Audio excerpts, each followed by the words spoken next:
Ladies and gentlemen, this is Harry Lausanisiris and the grecochess YouTube channel. In the previous videos, I had showed some games I played against some extremely weak chess.com bots, but now we're returning to real life and I'm going to show to you an actual rated game I played against an actual human opponent. And we are going to start by sharing with you the location of the tournament, which is the beautiful church that you see here in Floral Park, New York. The announcement.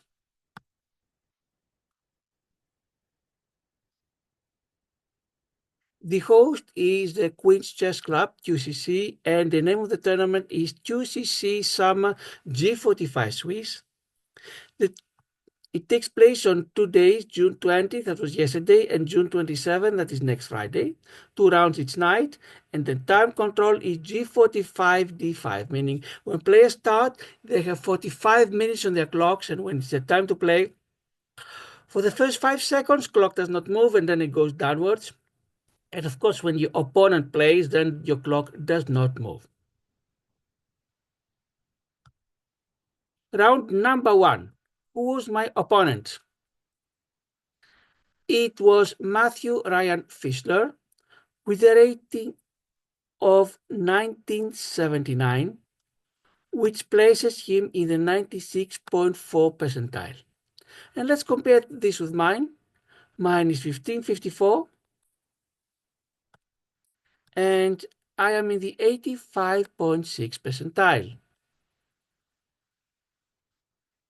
which means that Matthew is a very strong favorite. My odds are very limited, but let's see what actually happened in the game.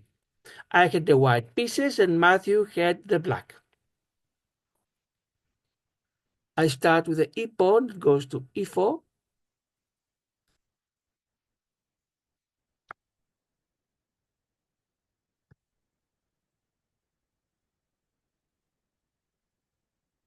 And Matthew starts with a g pawn that goes from g7 to g6. This is what's called a hyper-modern opening, where instead of being at the center, you try to control the center from the distance. I send the second pawn to the center, the d pawn, and Matthew's expected places his bishop to g7, fianchetto, and controls the entire dark large diagonal. I develop my knight to f3, and he moves his pawn from c7 to c5. It seems that he is giving me a free pawn, but if I take it, you see what the computer suggests. Matthew should check from a5, and I reply with a c3, and he gets back the pawn. Myself, I was even worried of something else. In addition to the fact that the pawn would not be free for too long, I would lose the central pawn, and then the control of the dark long diagonal, meaning from a1 to h8, is even stronger for black. And in addition, he targets the pawn at b2, presses there, and if it's lost, then the rook on a1 would also be in danger. And to avoid any such possibilities, I play what the computer thinks is the third best move. My pawn from c2 goes to c3. Matthew will take the pawn, I take it back. Book moves still. He continues development by pushing his pawn from d7 to d6, and now his bishop at c8 is not constrained any longer, can be developed later. I develop my other knight to c3. He develops his knight from g8 to f6. I check. Bishop goes to b5 and checks the black king. And Matthew replies with blocking it with his knight from f6, go to d7. Computer thinks it's inaccuracy and gives me an advantage of more than one pawn. I castle, and Matthew castles.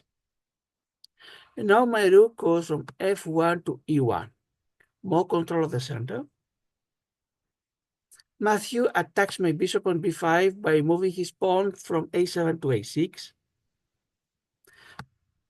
I save, of course, my bishop. It goes to c4. The computer thinks it's inaccuracy.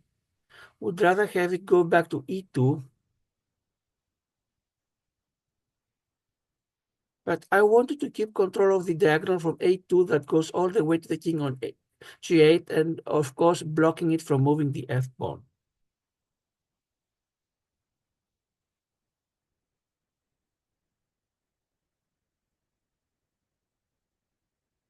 Matthew developed his knight, goes to c6, and what I'm trying to do now is I want to keep controlling this diagonal, but I don't like the fact that my bishop on c4 is undefended.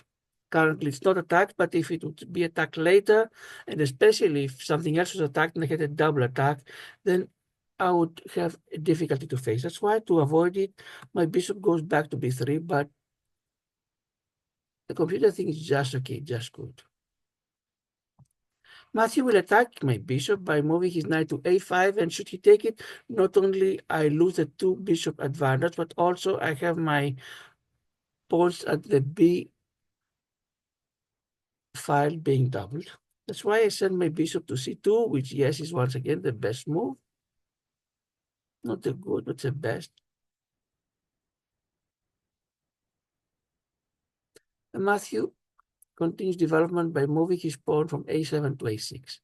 Inaccuracies as a computer, but this opens the diagonal for the queen.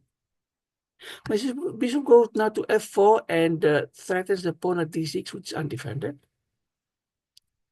Many ways to defend it. I was expecting the pawn to go to e5, perhaps the knight from d7 to move, but instead Matthew places his queen on e7,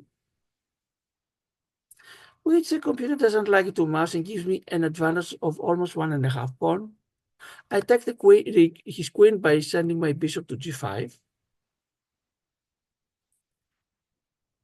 He defends the queen by sending it back to e8. I attack once again the pawn at d6 by sending my bishop to f4. Matthew defends again with d7. Again send my bishop to g5. Queen goes back to e8.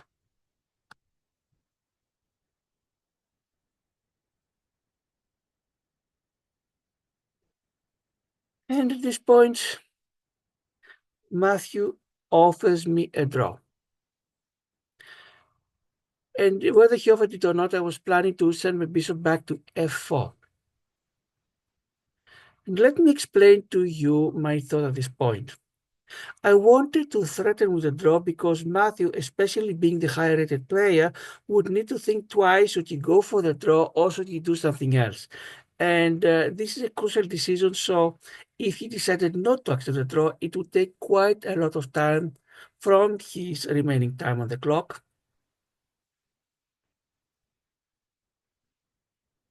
Perhaps he might reply with a weaker move just to avoid the repetition. Now, on my side, if he decided to go with a draw, that's a great result because I'm playing with a player rated 425 points higher than me, the third best player in the tournament. And I've never, ever avoided a loss with such a high-rated player in real tournament, meaning board to board, and also in classical time. The only time I've ever had a draw with someone better than me was in a 3-minute internet game against Nilson Lopez, which I have saw in a previous video, but other than that, I've never been successful with such a high-rated player. In addition, of course, I had no access to the computer to know that I was so high ahead. My advantage could even go to 2 pawns if I did the move the computer suggests.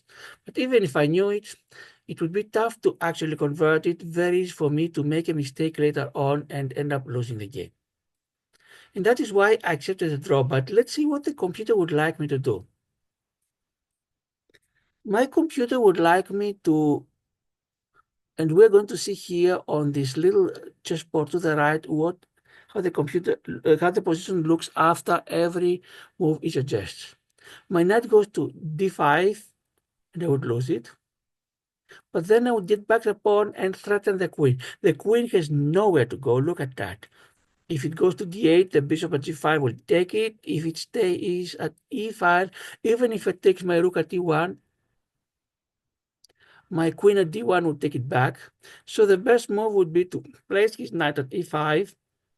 But by doing so, he would lose the knight from with my pawn. Takes it back. Then my knight goes to d2, pawn goes to d5. I continue my pawn to d6. He attacks my bishop on f6. And they place my bishop at e3. The computer thinks that this would have been better for me than taking the draw. In any case, I took the draw and was very happy with the result. Drawings against such a high rated player. And let's see now how the computer reviews the game that we actually played.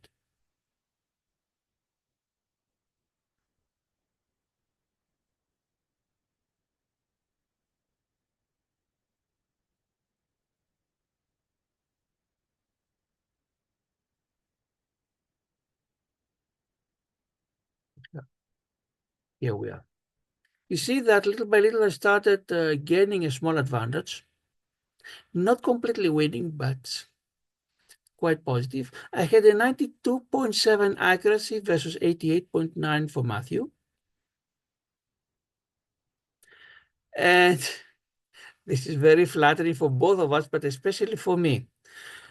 If the computer had to play guess the ELO, it would have guessed that my rating is 2450, which is about 900 points above my rating, actual rating, and Matthew's would be 2400, also higher than his. And out of 16 moves, how did we do? 5 were book. I had another 6, meaning 11 out of 16 were the best moves. Matthew had another 2. I had one excellent versus 3 of Matthew. 2 good each of us. I had 1 inaccuracy, Matthew had 3, and we both made 1 mistake each. This concludes the review of the first round game I played yesterday night at the QCC Summer Tournament. We'll have now another video about the game I played in round number 2. Ladies and gentlemen, thanks for watching. Thanks to the ones of you that subscribed. Thanks for the ones that liked and had encouraging comments. As I mentioned before, your comments are always welcome, and if you'd like to share your games with us so we can watch them in future videos and analyze them, that would be wonderful. But that's it for now. See you in the next video of round number 2. Ladies and gentlemen, Harry Lasanesiris, Greco Chess YouTube channel. Goodbye.